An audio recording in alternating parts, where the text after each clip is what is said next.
രാത്രി പകലാക്കി അവയവം മാറ്റിവെക്കൽ ശസ്ത്രക്രിയയിൽ കോട്ടയം മെഡിക്കൽ കോളേജ് പുതുചരിത്രമെഴുതി. ഇന്ത്യയിൽ ആദ്യമായി സർക്കാർ മേഖലയിൽ ഒറ്റ ദിവസം 3 പ്രധാന അവയവങ്ങൾ മാറ്റിവെച്ചു.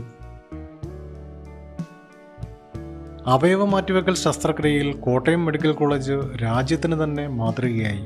ഇന്ത്യയിൽ ആദ്യമായി ഒറ്റ ദിവസം ഹൃദയം, ശ്വാസകോശം, വൃക്ക എന്നിങ്ങനെ 3 പ്രധാന അവയവങ്ങൾ മാറ്റിവെക്കുന്ന സർക്കാർ ആശുപത്രിയായി കോട്ടയം മെഡിക്കൽ കോളേജ് മാറി.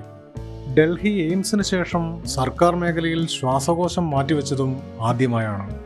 ഹൃദയം, ശ്വാസകോശം മാറ്റിവെക്കൽ ശസ്ത്രക്രിയകൾക്ക് നേതൃത്വം നൽകിയത് പ്രശസ്ത കാർഡിയോതൊറാസിക് വിദഗ്ധനും സൂപ്രണ്ടുമായ ഡോക്ടർ ടി.കെ. ജയകുമാർ സാറാണ്. വൃക്ക മാറ്റിവെക്കൽ ശസ്ത്രക്രിയയ്ക്ക് നേതൃത്വം നൽകിയത് ഡോക്ടർ രാജീവനുമാണ്.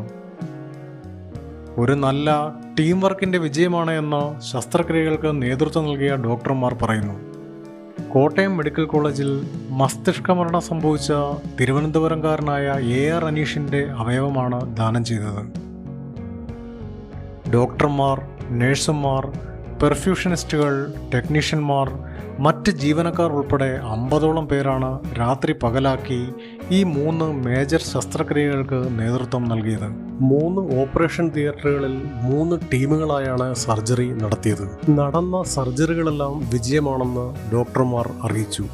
എങ്കിലും അവയവ മാറ്റിവെക്കൽ ശസ്ത്രക്രിയ ആയതിനാൽ ഒരാഴ്ചയോളം നിർണായകമാണ്.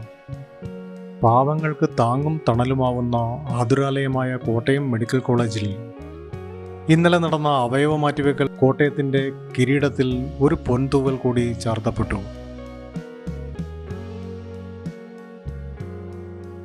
ഈ ശസ്ത്രക്രിയകൾക്ക് നേതൃത്വം നൽകിയ പ്രശസ്ത കാർഡിയോതൊറാസിക് സർജനും സൂപ്രണ്ടുമായ നമ്മുടെ പ്രിയങ്കരനായ ടി.കെ. ജയകുമാർ സാറിനെയും അദ്ദേഹത്തിൻ്റെ സഹപ്രവർത്തകരെയും എത്ര അഭിനന്ദിച്ചാലും അധികമാവില്ല.